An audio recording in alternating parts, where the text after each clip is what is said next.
Gandhi said, when he talked about nonviolence, he said that the best way to approach wrongs in the world is through nonviolence.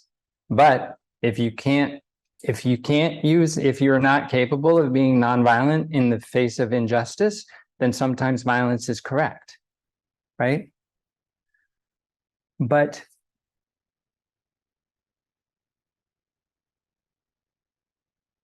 one has to be careful, even in such a case. Like there's an old, even in our tradition, Zen Master Sung Song would say, if you were there and Hitler was a baby and you knew what was going to happen, do you kill the baby, right? I don't really have a problem with that. Yeah, I killed the baby. But it doesn't mean that I hate the baby, right?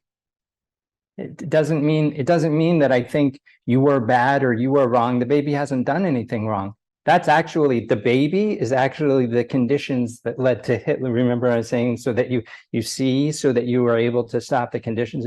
So, and by the way, killing is against the first precept of Buddhism, right? So the question is, am I able to proceed through life without being attached to my own hatreds, my own desires, my own clingings, and my own pushes away, so that I can actually return to this bigger part of me, which is this don't know space, and see clearly and act correctly. It doesn't mean that I tolerate injustice. It doesn't mean that at all. It just means that when I condemn people in my mind, the opposite of saving people in my mind, right? Then I am likely to start doing wrong too, right? Because I'm no longer acting out of my wider, generous bodhisattva nature, but out of my own clinging, right? This is a subtle point and a hard one, like maybe one of the hardest, it's yeah, I'll leave it there. It can be one of the hardest. So how can I respond to people's bad actions without actually condemning them to hell?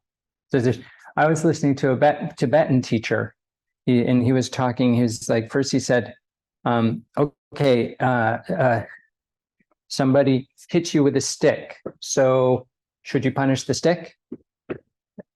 And he's like, that would be silly. Okay, but the hands that held the stick, should you punish the hand? That would be silly. Then he's like, the arm that moved the hand, should you punish the arm? And he just kept kind of going to the heart that beats in the chest of the arm that held the stick, that, hey, did you punish the heart? Like he just kept going. He couldn't find a place to, but should you stop them from hitting you with the stick? Yes, right? So I'm not saying no one should be punished. I'm not saying that at all.